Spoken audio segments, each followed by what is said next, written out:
Hey, what's up everyone? GameDad here.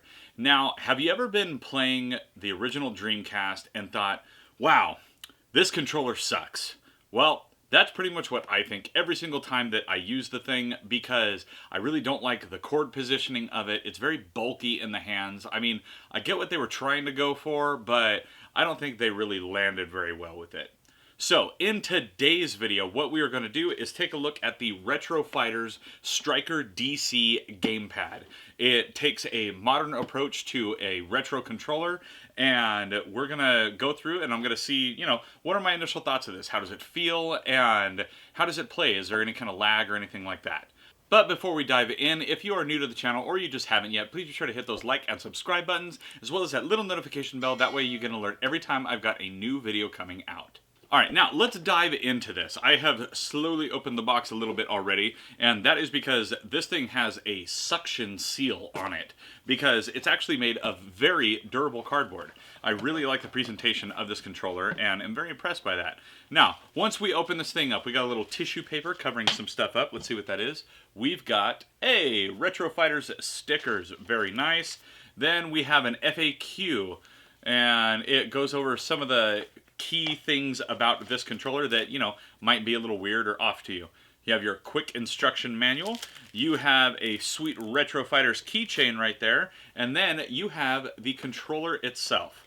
Now, let's go ahead and take this thing out, and first thoughts, this thing is light. It is very light.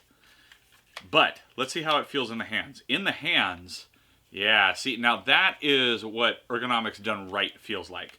Now, I will say that the bumpers are very clicky. The triggers feel okay. They feel kind of a little bit loose, in my opinion. The buttons, though, the A, B, X, Y, those feel great. Then you have a clear button, turbo. You have your start down here. They're all very tactile. They're not mushy. I will give them that. And this is actually a more modern-style joystick on here.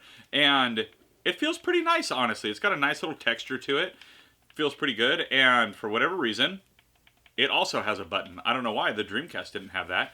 But then we have our two VMU or memory card slots right here. This is VMU compatible. And then, of course, we have this cable. Let's go ahead and untwist this. Let's see how long of a cable we got here. My guess is at least 6 feet. Oh yeah, it's more than 6 feet. This cable is, let's see here. Let's go 6 feet and...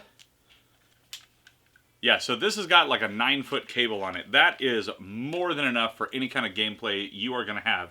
And you'll notice right here, my new favorite thing about this controller. Guess where the cord doesn't come out of? The bottom. Okay, they got it kind of flipped up right here, and it comes right out the back. That way, you're not constantly dealing with a cord dangling at your fingers. So that is very nice. And now we are going to go ahead and plug this in and see how it feels when playing it. Alright, now we are having to do this the old school ghetto way by putting a camera at the screen because my Dreamcast capture is not working for whatever reason right now. But we have our DC plugged in, and we have Yeah Yeah Beavis 2 up here on the screen. Thank you to John Riggs for sending this over, and we're going to play a little Yeah Yeah Beavis 2, shall we? So, we're going to test the responsiveness of this controller with a nice classic game right here. That happens to be brand new. Alright, so, as I am moving around, seems to be working exactly as you would expect. It's very comfortable. And I am just playing away. Every time I press something, I have absolutely no lag of any kind. I just go press and it instantly does it. Oh, let's see if I can beat this level before they all go away. So in this game, you are timed, and you got to get all the baddies. There we go. I think I did it. Boom, level 2. So this is incredibly responsive. Now, this one is only using the D-pad and a couple of buttons. So let's check out another game and see how it operates a little bit more with joystick and triggers as well. Alright, now, as you can see, we have Tony Hawk's Pro Skater 1. Get a little bit of that joystick action. Oh, and this is working super nice. Everything is exactly what I would expect. The controls are super easy and intuitive to use. And right here, I actually went ahead and plugged in one of the VMUs, and it is working fine and insulting me on everything that I do while also giving me my scores.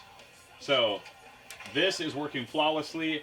Unfortunately, my skills in the game are not, but I mean, this is great. This is working exactly as you would expect. I have zero response issues. The controller is super comfortable. Oh, and I just ate it right into the ground. But yeah, I mean, this is fantastic. This controller is super comfortable. This controller is super responsive, and it works great. So there you have it, everyone. That is a super quick look at the Retro Fighters Striker DC Dreamcast controller and a little bit of gameplay. That way you can see what it's like using the D-pad, navigating a couple of the main buttons, then getting in there with the joystick, triggers, and bumpers on there. And this thing, it's flawless. I mean, I can't think of a single thing that I do not like about this controller. And I mean, it's comfortable, it's responsive, and originally I was saying at the start of the video how the controllers, they felt like they were a little loose or something maybe. In playing a game, I don't notice it at all. I mean, it's perfectly fine. The thumbstick on here is way nicer than that giant dome thumbstick that an original Dreamcast controller has.